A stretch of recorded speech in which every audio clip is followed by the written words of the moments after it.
Hola, hola amigos y amigas de Biblia para Nerds, bienvenidos a otro video más de Biblia para Nerds. Mi nombre es Ximena Adechini y hoy vamos a hacer el segundo video de la importancia de la oración. Y pues si me has estado siguiendo por las redes sociales sabrás que este mes de mayo estamos estudiando sobre la importancia de la oración. Ya hicimos un primer video sobre la oración en el Antiguo Testamento, y si lo quieres ir a ver antes de ver este video o después de ver este video para que entiendas algunas referencias, por aquí te dejo la tarjeta para que vayas y lo veas o lo guardes para verlo luego.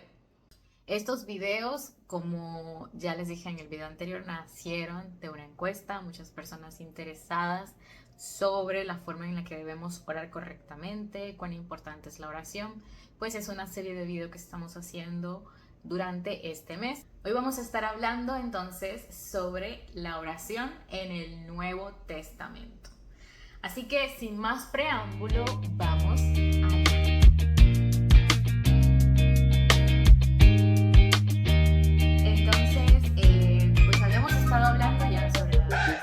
En el Antiguo Testamento tenemos claro varios puntos: que la oración, número 1, es una conversación con Dios.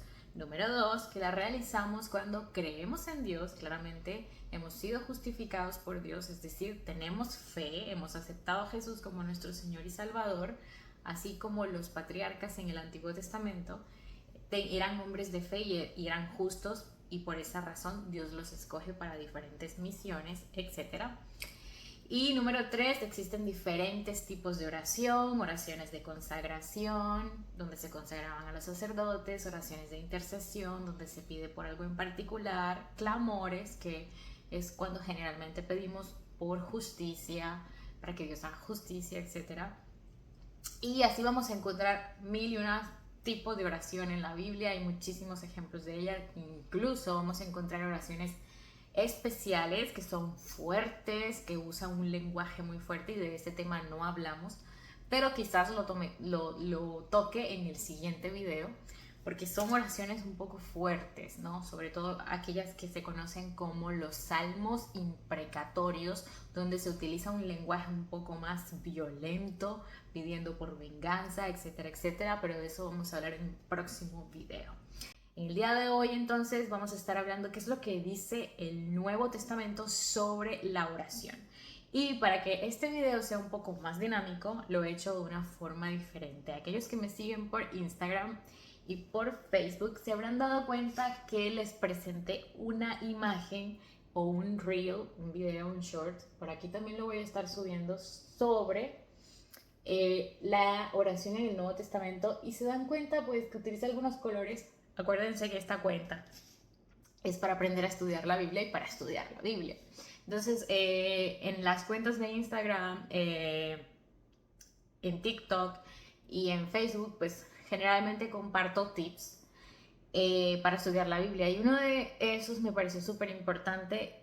Es uno que encontré después de que había realizado un curso en el Seminario Teológico de Dallas, gratuito, completamente gratuito. Es un curso que se puede hacer asincrónico, online, para aprender a estudiar la Biblia como un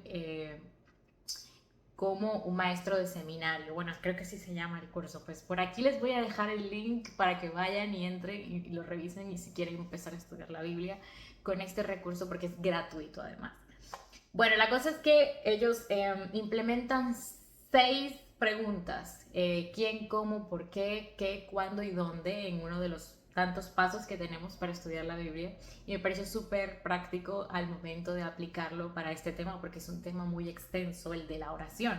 Tanto así que me tocó hacer 2 videos, uno para el Nuevo Testamento y otro para el Antiguo Testamento, y todavía se me quedaron muchos versículos por fuera porque es un tema muy vasto. Así que eso me ayudó para organizar la información, y hoy vamos a estar contestando cada una de estas preguntas, pero enfocadas en la oración. Eso me ayudó también a agrupar los versículos de acuerdo a cada una de las preguntas. Así que vamos con la primera pregunta. La primera pregunta es, ¿quién? ¿A quién debemos orar? Vamos a contestar esa pregunta con los versículos que encontré en el Nuevo Testamento. Entonces, bueno, pues lo que encontré fue lo siguiente. Encontré 1, 2, 3, 4, 5, 6 versículos. Un versículo que se refiere, y aunque no es el único, vuelvo y te repito, esto no es exhaustivo, fue uno de los que encontré, pero no es el único que habla de esto, es Mateo 6, 9. Y estamos contestando entonces a quién debemos orar según el Nuevo Testamento. Mateo 6, 9 dice, vosotros pues oréis así. Padre nuestro que estás en los cielos, santificado sea tu nombre. Este es Jesús dándonos las instrucciones sobre cómo se debería orar. Y Él nos dice a quién debemos dirigir la oración en esa primera parte de la oración. Nos dice que al Padre. Así que, número 1, ¿a quién le debemos dirigir la oración? Pues al Padre. En segundo lugar, tenemos Hechos 7:59, que nos dice, y apedreaban a Esteban, mientras él invocaba y decía, Señor Jesús, recibe mi espíritu. Por otro lado, tenemos lo que dice Efesios 5:20. En Efesios 5:20 dice, dando siempre gracias a Dios por todo, a Dios, al Dios y Padre en el nombre de nuestro Señor Jesucristo. Y en Juan 15:16 tenemos lo siguiente, no me elegisteis vosotros a mí, sino que yo os elegí a vosotros y os he puesto para que vayáis y llevéis fruto y vuestro fruto permanezca, para que todo lo que pidiereis al Padre en mi nombre, está Jesús hablando, Él os lo dé. Entonces, estos 3 versículos, en el versículo de Esteban, en el versículo de Pablo, de la carta de Pablo a los Efesios, donde nos está diciendo que le demos gracias al Dios y Padre, en el nombre del Señor Jesús, y en Juan 15:16, donde tenemos al mismo Jesús diciendo que deben pedir, o sea, nosotros debemos pedir todo al Padre en el nombre de Jesús. Quiere decir que todo lo que vayamos a dirigir al Padre tiene que ir dirigido en el nombre de Jesús. O sea que a Jesús también le estamos dirigiendo nuestra oración, y de hecho es a través de Él que las oraciones llegan hasta Dios. Pero hay unos 2 últimos versículos que nos dice en Romanos 8:26, dice, y de igual manera el Espíritu nos ayuda en nuestra debilidad, pues qué hemos de pedir como conviene no lo sabemos, pero el Espíritu mismo intercede por nosotros con gemidos indecibles. Y en Judas 1:20 nos dice, pero vosotros, amados, edificándoos sobre vuestra santísima fe, orando en el Espíritu Santo. Estos 2 versículos entonces nos ayudan a complementar los que ya leímos sobre que debemos dirigir las oraciones hacia Dios en el nombre de Jesús, en el Espíritu Santo, es decir, es a través del Espíritu Santo y en el nombre de Jesús que nuestras oraciones deben dirigirse a Dios. Por eso generalmente decimos muchas veces en el nombre del Padre, del Hijo y del Espíritu Santo. Y eso lo utilizan mucho los hermanos católicos, y yo también, de hecho, en muchas ocasiones lo digo cuando realizo alguna oración, y no está nada mal. De hecho, también puedes dirigirte nada más al Padre, o nada más a Jesús, o nada más al Espíritu Santo. De cualquier forma, te acabas de dar cuenta que los 3 son válidos. Es decir, nosotros creemos en la Trinidad, en un Dios trino, y es un misterio. No sabemos cómo es posible que Dios sea 3 personas y sea un solo Dios. Es increíble. Pero la cosa es que a Él es a quien debemos dirigirle nuestra oración, entendiendo esto en el nombre de Jesús a través del Espíritu Santo. Eso es lo que nos dice allí, en el nombre del Padre, del Hijo y del Espíritu Santo. Ok, ya tenemos claro entonces a quién debemos dirigir nuestra oración de acuerdo a lo que dice el Nuevo Testamento. Ahora vamos a responder la siguiente pregunta. La siguiente pregunta es, ¿cómo? ¿Cómo debemos orar? Tenemos un excelente maestro que es Jesús, que es que nos sacó de todas las dudas sobre la oración. De hecho, hay muchos versículos que están sacados de el famoso Padre Nuestro. Así que voy a estar hablando mucho sobre estos versículos, pero también hay complementos en otros lugares del Nuevo Testamento, como en las cartas paulinas y en los otros evangelios, además del de Mateo, donde se encuentra el Padre Nuestro, y en Lucas también. ¿Cómo vamos a orar? Para esto encontré muchísima información. Nuevamente tuve que seleccionar lo mejor y lo más claro, y lo más enfático. Lo más enfático que encontré fue que tenemos que orar, número uno, con fe. Y hay 3 versículos espectaculares y excepcionales que son para mí el top del top. Hebreos 11:1, por supuesto, no puede faltar aquí. Es pues la fe, la certeza de lo que se espera, la convicción de lo que no se ve. Como ya aprendimos en el primer video que realicé, si te das cuenta, los patriarcas eran hombres de fe: Noé, Abraham, Jacob, y luego también encontramos a un Moisés que después de un proceso en el desierto se convierte en un hombre de fe. Y claro, pues todos los milagros que Dios realizó a través de él trabajaron su fe, porque Moisés también era un hombre que a veces dudaba un poco, ¿no? ¿Cómo voy a hacer esto, Señor? Pero es que yo no puedo hablar bien, es que yo no sé qué. Entonces Moisés siempre le ponía excusas a Dios, pero Dios hizo cosas grandes con Moisés.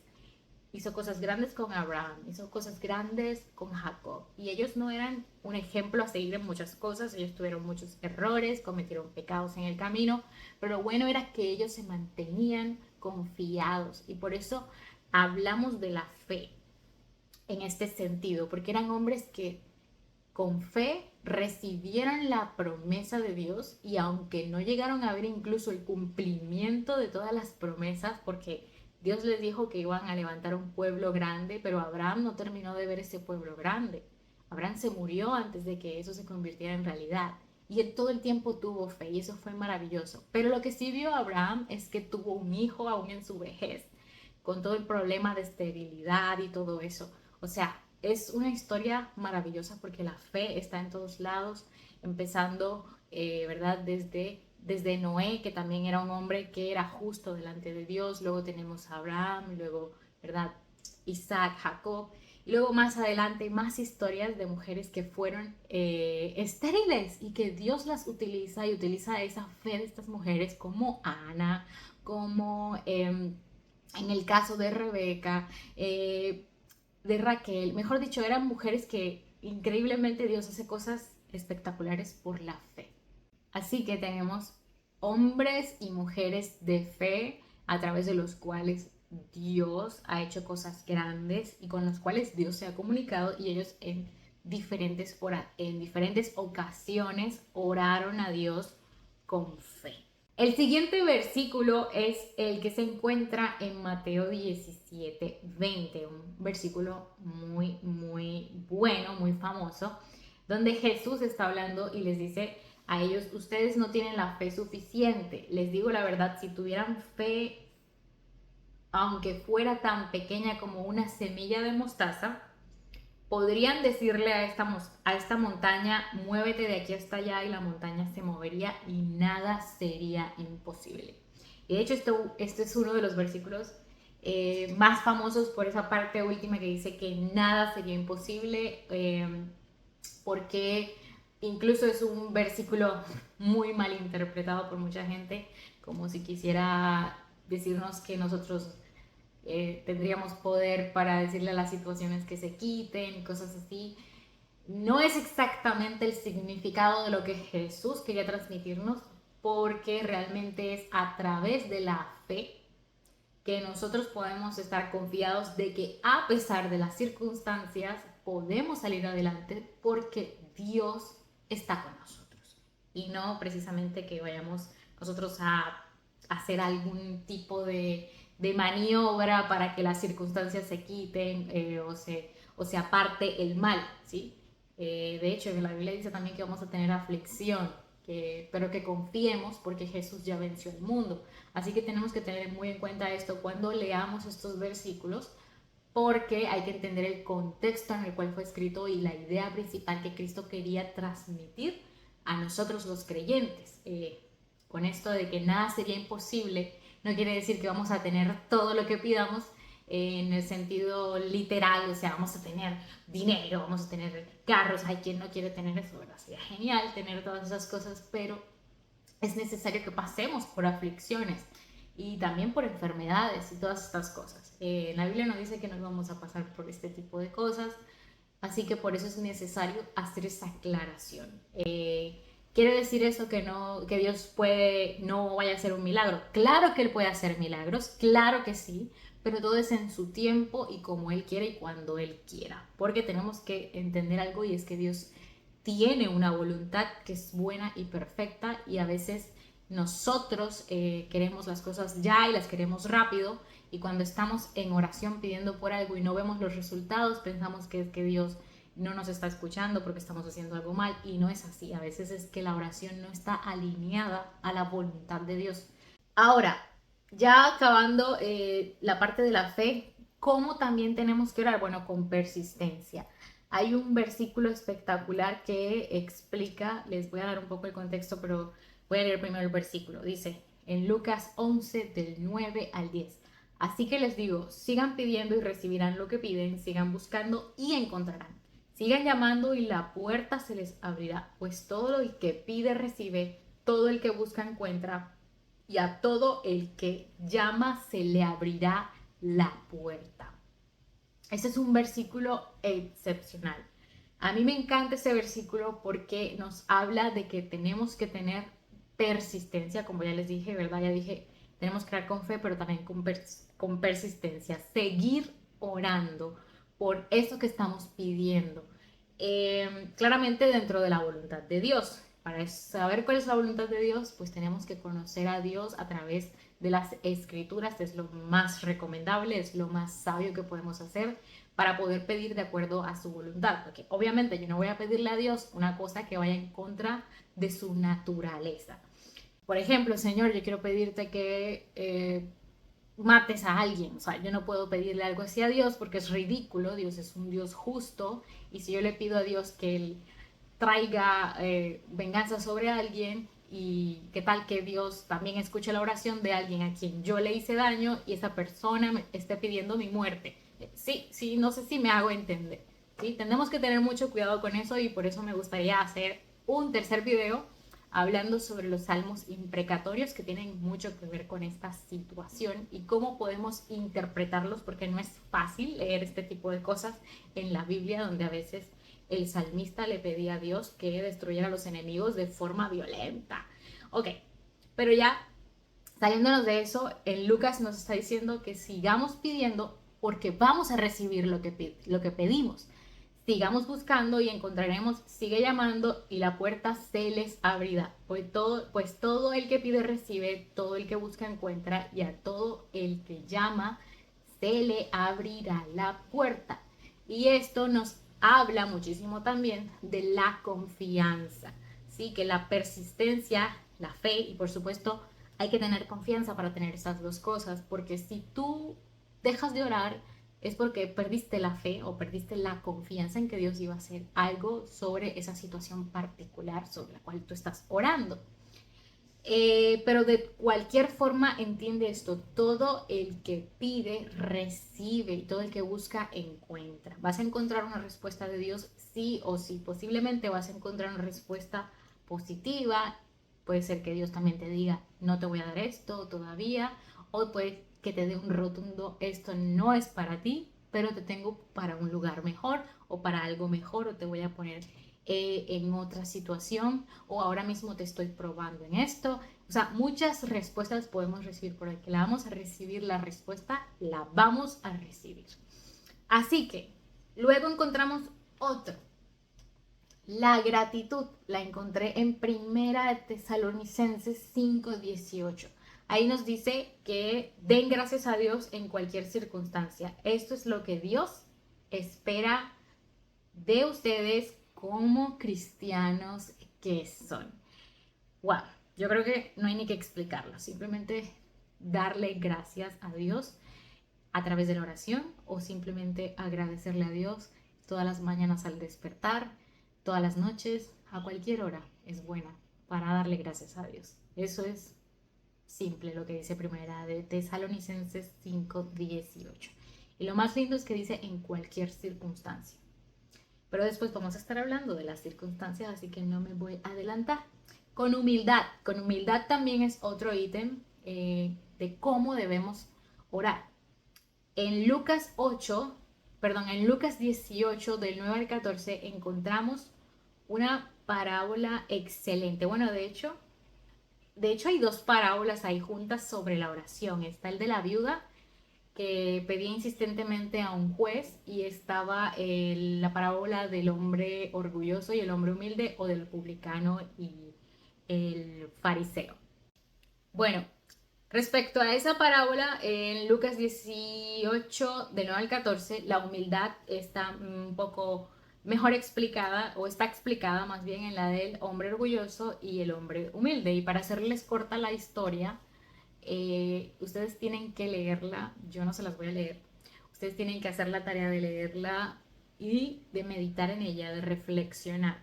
¿Cuál es la actitud del hombre humilde o del publicano, que era considerado como un pecador? Acordémonos que los publicanos o los cobradores de impuestos, depende de la traducción que estés usando, creo que en Reina Valera dice publicano, y en otras versiones más actualizadas dice cobrador de impuestos. Por eso es bueno tener una versión de acuerdo también a, bueno, a tu recorrido. Si tú eres un cristiano que ya tiene tiempo, pues ya tú sabes qué significa un publicano.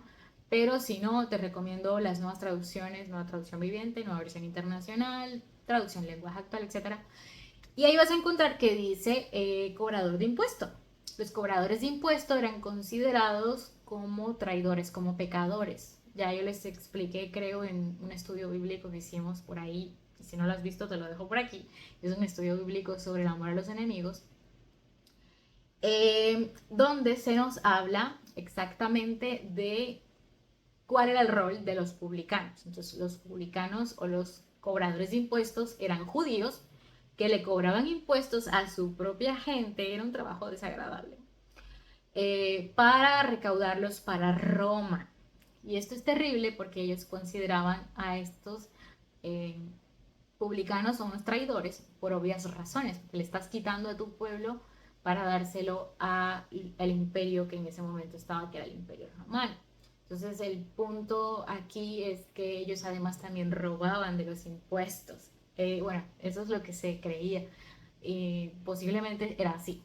Bueno, pero la cosa es que el publicano se sentía avergonzado, se sentía arrepentido y oraba en el templo. Entonces encontramos a dos personajes orando en el templo, al publicano y al fariseo. ¿Sí? Entonces tenemos los dos extremos. Uno que se sabía pecador y se sabía pecador y pues era considerado pecador por todas las demás personas, y estaba que prácticamente ni siquiera levantaba la cabeza de la vergüenza, del arrepentimiento que tenía. Y el otro oraba en voz baja, diciendo, gracias Señor porque no hago esto y lo otro, porque guardo los mandamientos, porque no sé qué, y no soy como este publicano que estoy. Entonces, fíjate, ¿cuál es la actitud de uno y cuál es la actitud del otro? O sea, uno pide por perdón de pecados y el otro ni siquiera reconoce que tiene pecados. ¿A cuál de los dos tú crees? ¿Con cuál de los dos crees que Dios se complace? ¿Con el hombre soberbio o con el hombre que se humilla? Entonces, ahí tenemos una parábola verdaderamente exquisita, porque encontramos un Jesús que nos está diciendo, a Dios lo que le importa es tu corazón. ¿Cómo estás llegando ante su presencia? ¿En humildad o en soberbia? ¿Estás reconociendo tus pecados, tus faltas? ¿O lo que estás haciendo es que cada día te estás envileciendo más y estás creyéndote la última Coca-Cola del desierto y te alabas a ti mismo en vez de alabar a Dios, que es a quien debemos dirigirle la oración? Entonces, esto es para pensar mucho y yo te recomiendo que la leas y leas la anterior, que es la de la viuda. En quinto lugar, vamos a orar como, pues fervientemente.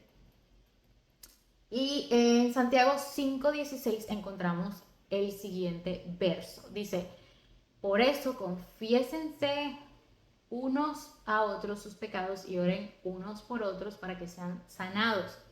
La oración del justo es poderosa y eficaz. Así que el fervor lo que nos está indicando es que debemos hacerlo, ¿verdad? Con constancia para que seamos sanados espiritualmente, porque cuando tú oras te liberas y le cuentas a Dios también todos tus problemas, todas tus angustias, descargas esas tristezas o lo que sea, las situaciones por las que estés pasando, le cuentas tus pensamientos más íntimos al Señor. Así que nos termina diciendo Santiago 5:16, la oración del justo es poderosa y eficaz.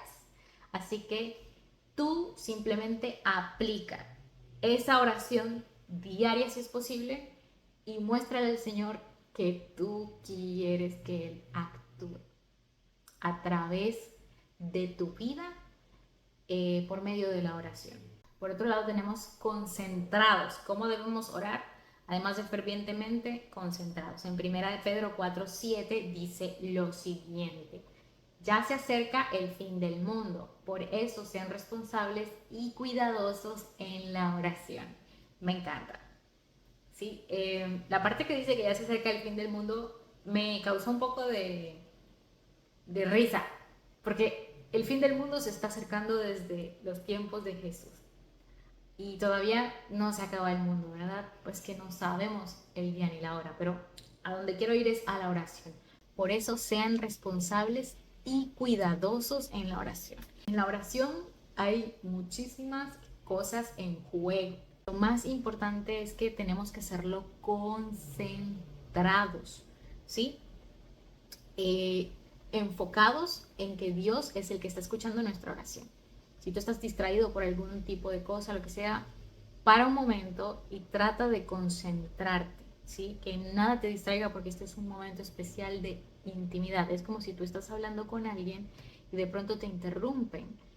Tú no quieres que te interrumpan porque la conversación con la persona, si tú estás hablando con tu mamá, tu papá, tu pareja, son personas importantes para ti, tú lo que quieres es poner atención a lo que te están diciendo. Así que cuando estás desconcentrado, pues no vas a tener una oración como que no vas a estar conectado con tus pensamientos y vas a estar muy distraído. Entonces la idea es que te conectes con Dios concentrado. Lo siguiente que se nos dice es que no oremos, que oremos sin palabrerías. O sea, básicamente nos está diciendo que no usemos vanas repeticiones en algunas traducciones.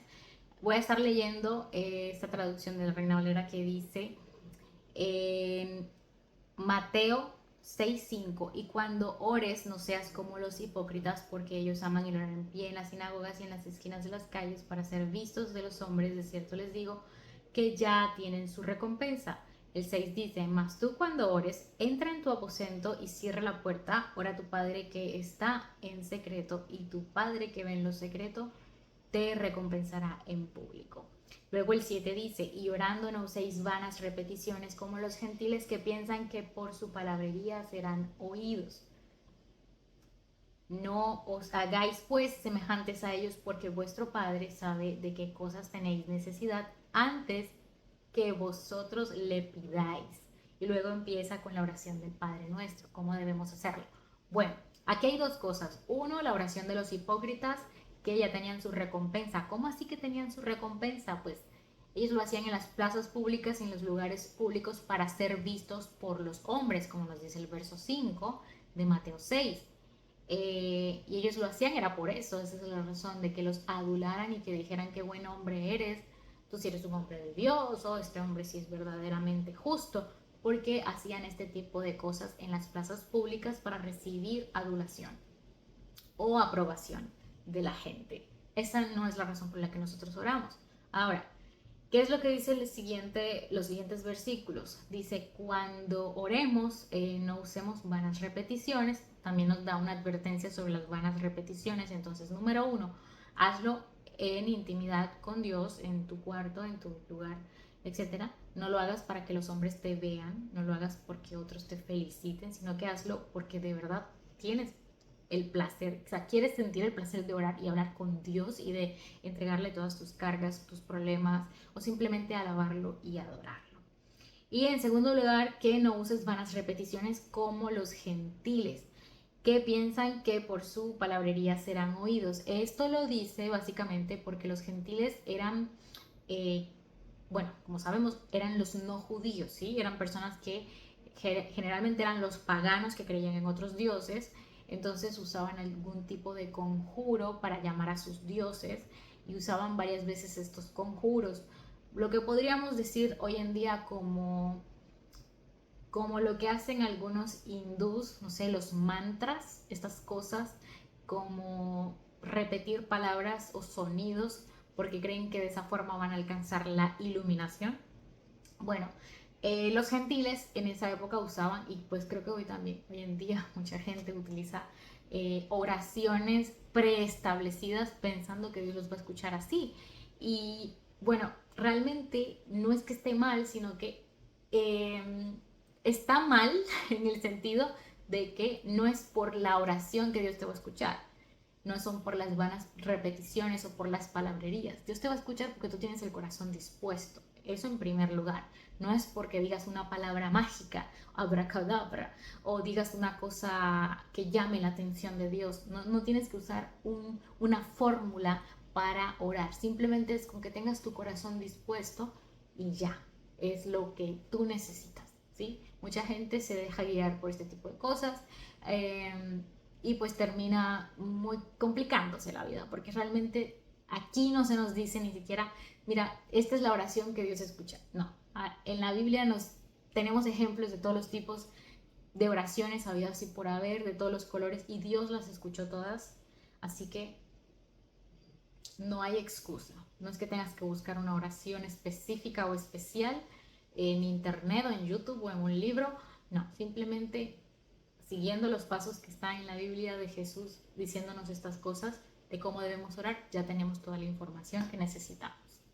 Ok, el siguiente punto lo encontramos, bueno, ya ahí terminamos, ¿no? Sin palabrerías y sin hipocresías como los gentiles. Ahora, vamos a la parte de qué. ¿Qué debemos orar? ¿Sobre qué cosas debemos orar?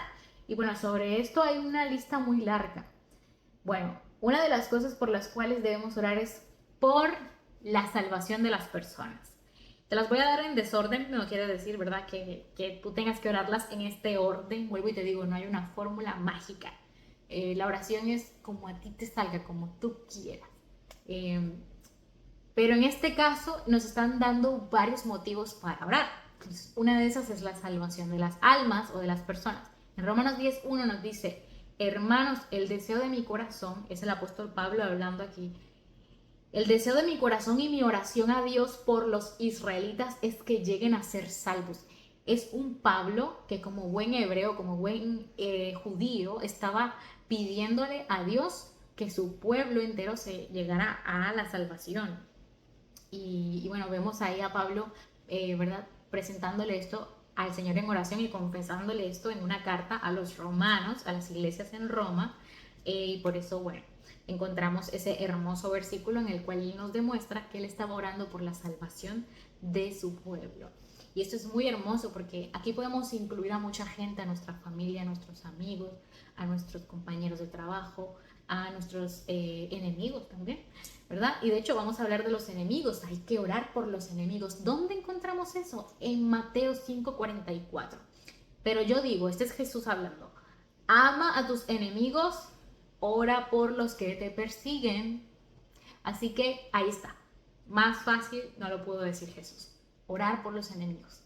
¿Por qué tenemos que orar por los enemigos? Para que ellos también les vaya bien, para que Dios los bendiga, para que también alcancen la salvación y la misericordia de Dios, para que Dios toque su corazón. Y bueno, no sé por qué más quieras orar por tus enemigos. Hay muchos, incluso si están pasando por situaciones que difíciles, porque ellos también son seres humanos, sin importar sus personalidades, y a veces son enemigos difíciles que nos hacen daño y dan ganas de vengarnos y de tratarlos mal. Pero lo que nos está diciendo Jesús aquí, ora por ellos.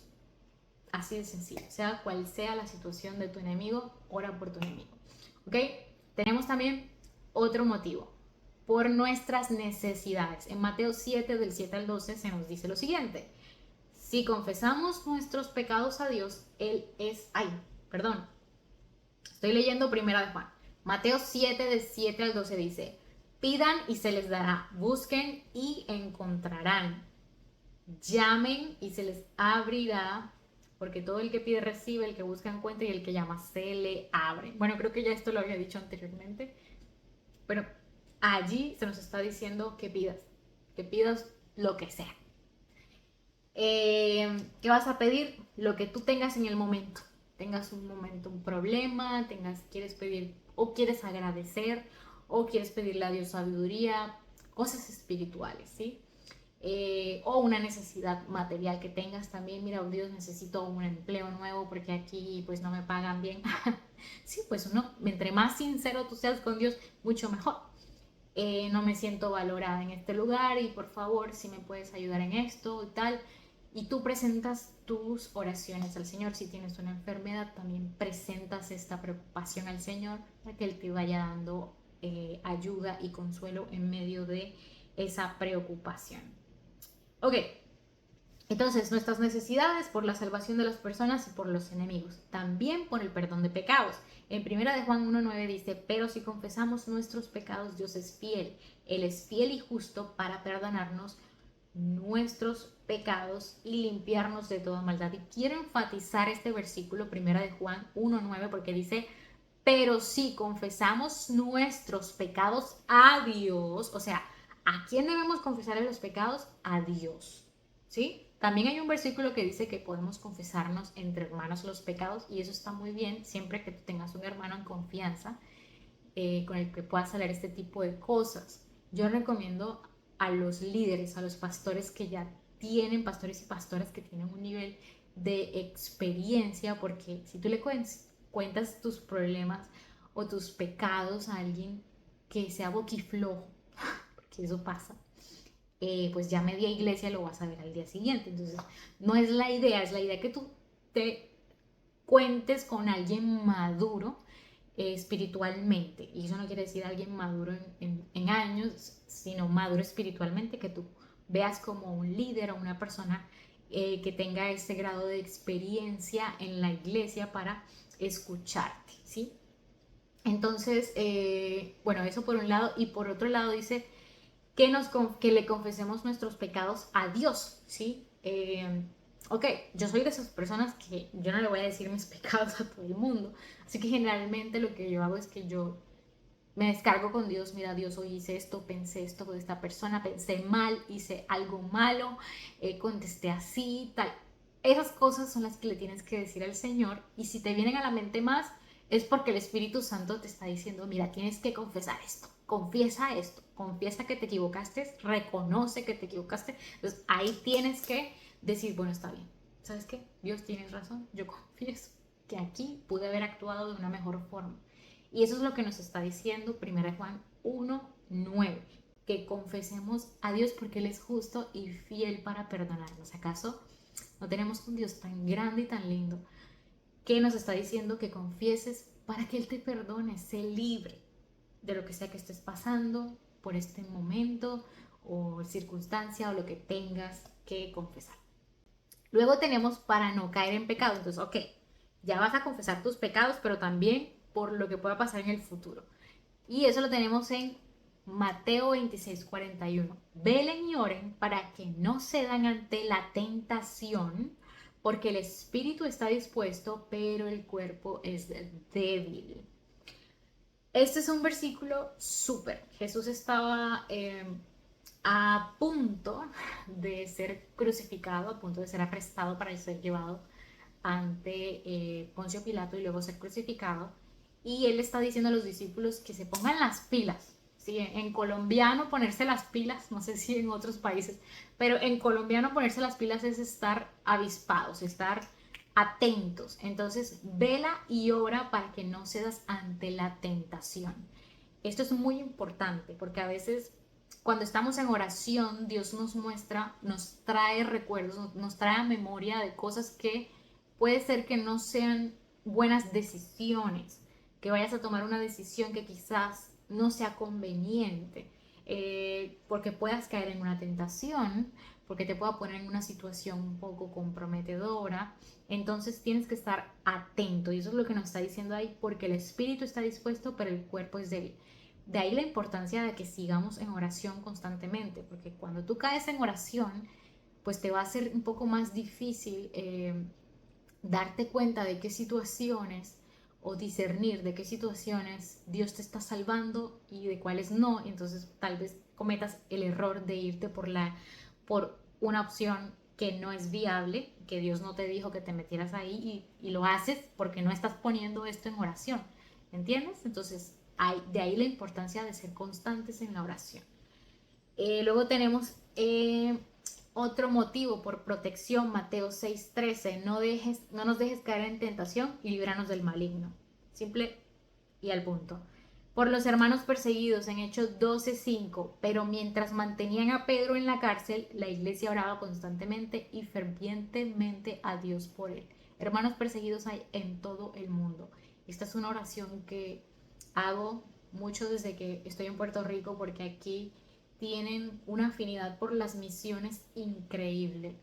Aquí hay mucha gente que es misionera y viaja mucho en otros países. Van a Cuba, Estados Unidos, a España, a Brasil, a Latinoamérica van mucho. Hay gente que incluso ha viajado a China, y ellos se han dado cuenta y regresan contando las historias desgarrantes de cómo sufren los hermanos en persecución en esos países, sobre todo los de Medio Oriente, donde la iglesia es perseguida y grande. O sea, es una persecución terrible. Te matan por ser cristiano, te matan por tener una Biblia, incluso. Está prohibido. O sea, te encarcelan o te matan. Es una cosa terrible.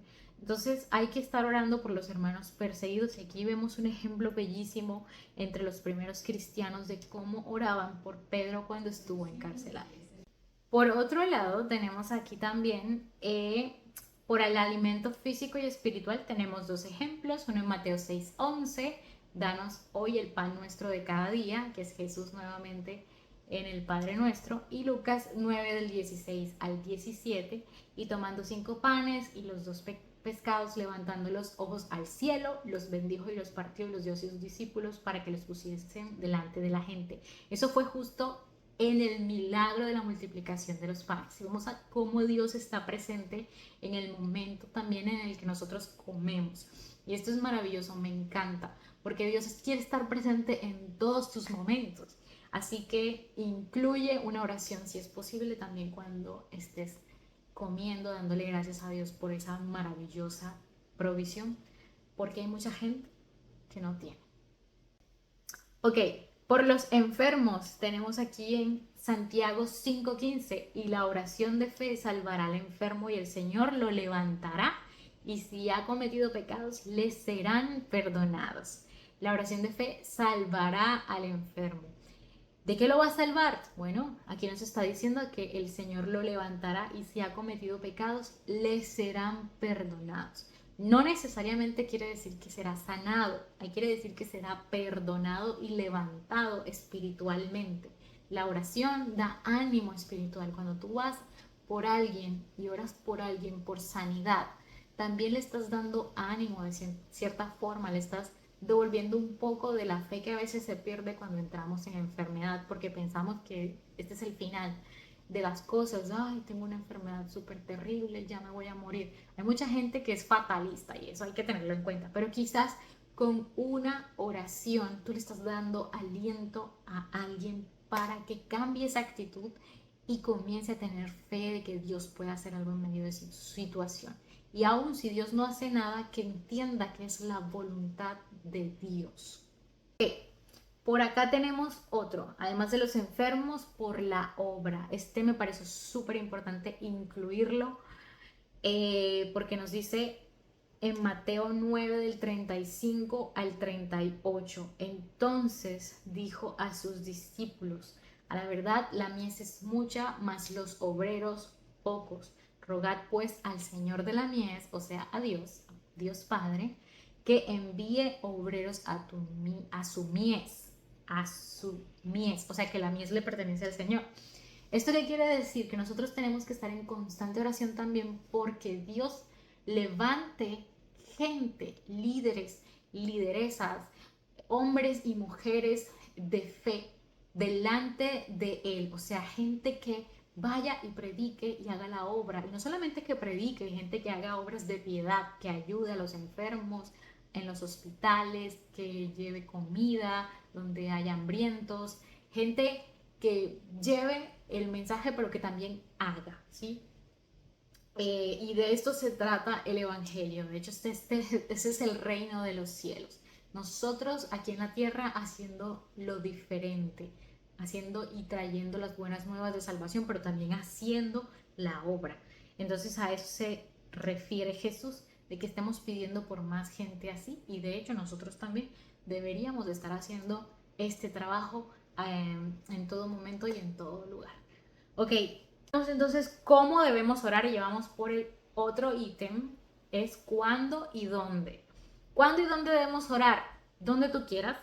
Aquí tenemos en todo tiempo, primero en todo tiempo. En Efesios 6:18 se nos dice, oren en el Espíritu en todo momento, con peticiones y ruegos, y manténganse alertas y perseveren en oración por todos los creyentes. Es bien enfático ese en todo momento, o sea, no hay un momento en el que tú debas dejar de orar. Ay, que porque no tengo dinero voy a dejar de orar. Ay, es que porque yo no tengo la unción, yo no tengo el poder, yo no tengo liderazgo, yo no tengo que orar. No, eso no es verdad. Todos estamos obligados a orar. ¿Ok? Y en otro video en el futuro vamos a estar hablando de qué es la unción y que todos hemos sido ungidos con el Espíritu Santo porque todos hemos recibido a Cristo. Así que usted no se crea esas mentiras de que porque usted no tiene unción usted no vaya a orar. Usted puede orar, pero ahí nos está diciendo en todo tiempo y es enfático en que todos debemos hacerlo. Así que por otro lado tenemos Colosenses 4:2 que nos dice dedíquense a la oración, perseveren en ella con agradecimiento. Nuevamente tenemos un mandato, algo que el apóstol nos está diciendo, dedíquense a la oración. Cuando tú lo lees, te das cuenta de que es un imperativo, es una orden. Tienes que dedicarte a la oración. Punto. Ya, no hay excusa. Ok, en todo tiempo. Simplemente persevera en ella con agradecimiento. O sea, acompaña tus oraciones siempre con un gracias. En cualquier lugar. Vamos a orar en cualquier lugar. Entonces, en 1 de Timoteo 2:8 tenemos la justificación. Quiero pues que en todas partes, los hombres oren levantando las manos al cielo con santidad, sin enojos ni contiendas. Ella está siendo enfático y está hablándole a la iglesia. Él quiere que todos los hombres, y aunque dice hombres, no quiere decir que las mujeres no. Esa parte de hombres es todas las personas, ¿sí? Quiero pues que en todas partes las personas oren levantando las manos al cielo con santidad, sin enojo ni contienda. Y por otro lado tenemos en Hechos 16:25 que está la historia de Pablo y Silas en la cárcel. ¿Sí? No sé si algunos están familiarizados con ellas, espero que sí, si no te invito a que vayas y la leas. Ellos estaban en la cárcel y dice que a eso de la medianoche Pablo y Silas se pusieron a orar y a cantar himnos a Dios y los otros presos los escuchaban. Excelente, a mí me encanta esa historia porque uno dice, en medio de su desespero o en medio de su incertidumbre, ¿qué hacemos aquí? Estamos encerrados y estamos aquí, no podemos predicar. ¿Quién dijo que no puedes predicar estando encerrado? Ahí tenemos el ejemplo de Pablo y Silas que en medio de esa situación tan difícil, encarcelados, Dios, se pusieron a cantar himnos y a orar y todos los presos los escuchaban. ¿Quién sabe cuántos presos no se convirtieron ese día y en ese momento? Maravilloso. Luego tenemos que en la angustia, también debemos orar en la angustia o momentos difíciles. Claro que sí, no nada más es todo felicidad. En Lucas 23:46 dice, entonces Jesús exclamó con fuerza, Padre, en tus manos encomiendo mi espíritu, y al decir esto, expiró. Ahí vemos a Jesús ya crucificado, a punto de morir, orando, imagínate esa escena. Si Jesús mismo era un hombre de oración y él era perfecto, es perfecto, ¿cuánto más nosotros no tenemos que estar constantemente orando? Es un reto. En las celebraciones, por aquí tenemos, dice que en Mateo, ay, pues aquí me equivoqué, pero en las celebraciones también debemos orar. Y ahí tenía el ejemplo de cuando Jesús celebró la Pascua con sus discípulos. Ahora mismo se me borró la parte donde estaba el versículo, pero Jesús ora con ellos en medio de la celebración de la Pascua. Y recuérdate que él por lo menos participó en 3 Pascuas con sus discípulos. Así que él oraba en medio de esa celebración que para ellos era recordar cómo Dios los sacó del pueblo de Egipto. Así que para todo el pueblo judío esos días eran días de maravillosa celebración. Así que ahí vemos a Jesús orando aún en medio de la celebración, ¿verdad? En soledad y de madrugada. En Marcos 1:31 vemos que Jesús, muy de madrugada, cuando todavía estaba oscuro, Jesús se levantó, salió de la casa y se fue a un lugar solitario donde se puso a orar. Nuevamente, tenemos muchísima información en todos los 3 evangelios, los 4 evangelios, de que Jesús era un hombre de oración. Siempre se le veía saliendo a orar aquí, orando allá. Así que nada, quise traer esta parte de que él también oraba en la madrugada porque no hay tiempo perfecto para orar. Mucha gente dice que es mejor en las madrugadas, que no sé qué, pero no hay algo explícito que diga que es mejor en la madrugada. No encontré nada como tal. Sí encontré mucha información de que Jesús efectivamente lo hacía de madrugada, pero también lo hacía a medianoche, o a veces pasaba toda la noche y parte de la madrugada orando, pero quizás lo hacía porque eran los momentos en los que él podía estar solo y no tenía mucha gente alrededor, entonces era posible que lo hiciera por esa razón, pero no porque fuera mejor, ¿sí? Porque ese es como un mito que se ha suscitado entre nosotros los cristianos. Yo también recuerdo que lo decía mucho, ¿no? Que es mejor en la madrugada, que es mejor 1 hora, que 2, 3, 4. Aquí te acabas de dar cuenta que no es así. Todo lo que acabamos de leer nos está dando indicios de que puede ser en cualquier momento, a cualquier hora y en cualquier lugar. ¿Qué hacían los judíos? Ellos tenían varios horarios de oración, generalmente eran 3 oraciones, una en la mañana, una a mediodía y otra en la tarde, y habían otras oraciones especiales para los días especiales, pero generalmente lo hacían así. Así que nada, aquí podemos ver entonces el último punto, ¿por qué debemos orar? Y bueno, aquí quise traerles la conclusión de todo esto. Ok, hay muchas razones por las que debemos orar. Primero, porque necesitamos la guía de Dios.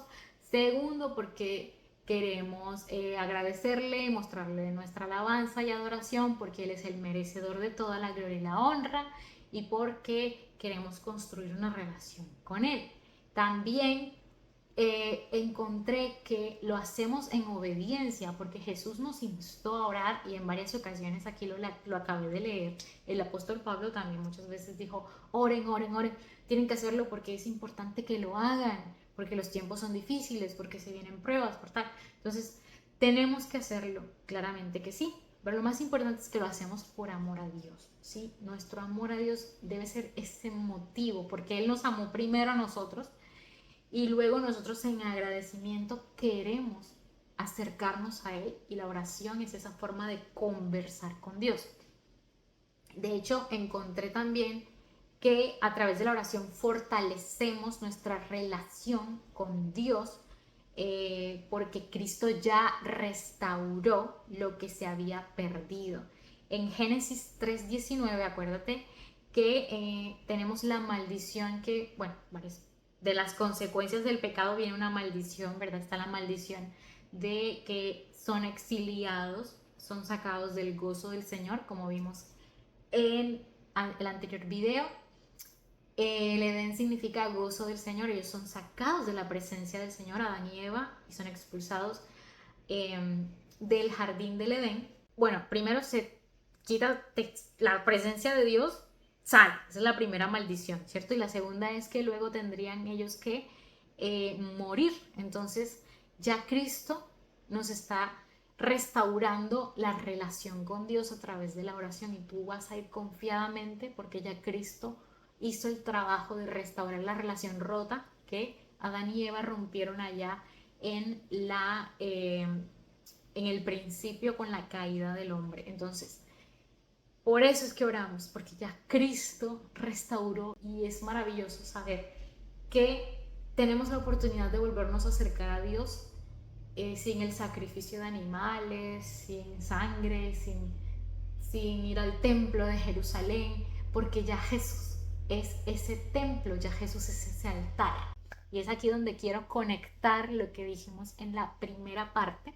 Si te acuerdas que en nuestro primer video, y vuelvo y te repito, si no has visto el video, por aquí te lo voy a dejar nuevamente para que vayas y lo veas, cómo los altares están relacionados con Jesús, cómo los patriarcas y luego Moisés cuando Dios instituye todo el sistema del sacerdocio con los levitas y les dice, bueno, quiero que construyan un arca, quiero que construyan el arca del pacto, quiero que construyan este altar, porque en este altar en la mañana, a mediodía y en la noche van a presentar oraciones, van a quemar incienso y cómo está relacionado el sacrificio de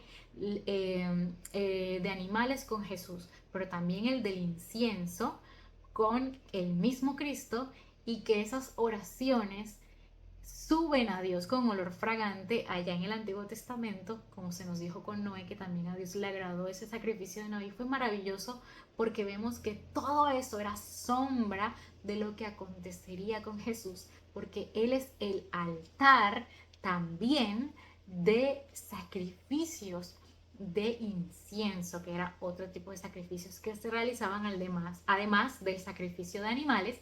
Entonces, ahí está el cumplimiento. O sea, nuestras oraciones son agradables a Dios porque las hacemos, porque ya hemos aceptado a Jesús como nuestro Señor y Salvador y hemos aceptado que somos pecadores y que sin Él nada somos. Y si no es así, tus oraciones no van a ser aceptadas delante de Dios. Así que, mis queridos amigos y amigas, ¿dónde puedes encontrar la información de esto que te estoy diciendo? Bueno, aquí la tengo anotada, lo que no tengo son los versículos escritos, pero aquí la tengo anotada en mi libreta. Ok, en Hebreos 13:10 vamos a encontrar que Jesús es el cumplimiento de toda esa obra que estaba estipulada en el Antiguo Testamento del sistema sacerdotal, de los sacrificios, del cordero, etcétera, y también del altar. Y luego en Apocalipsis 6, del 9 al 10, en Apocalipsis 8:5, en 11:1 y el 16:7 vas a encontrar la relación de las oraciones con el altar y cómo esas oraciones llegan al trono de Dios y cómo está relacionado el altar que hay en el cielo con el altar que fue Jesús en la tierra y el altar de los israelitas cuando Moisés escribió las leyes sobre cómo se debería hacer el sacrificio de incienso. Así que todo eso está relacionado. Ellos quemaban el incienso y el incienso subía como olor grato delante de Dios, así como nuestras oraciones son olor grato delante de Dios. Y eso lo encontramos en estos versículos que te acabo de dar de Apocalipsis y la relación que existe entonces como ese altar máximo que es Cristo. Así que nada, ya hemos terminado entonces este estudio sobre la oración y la importancia de la oración en el Nuevo Testamento. Espero que si te gustó y que si te fue de utilidad. Sé que leímos muchas cosas de la Biblia, pero de eso se tratan los estudios bíblicos.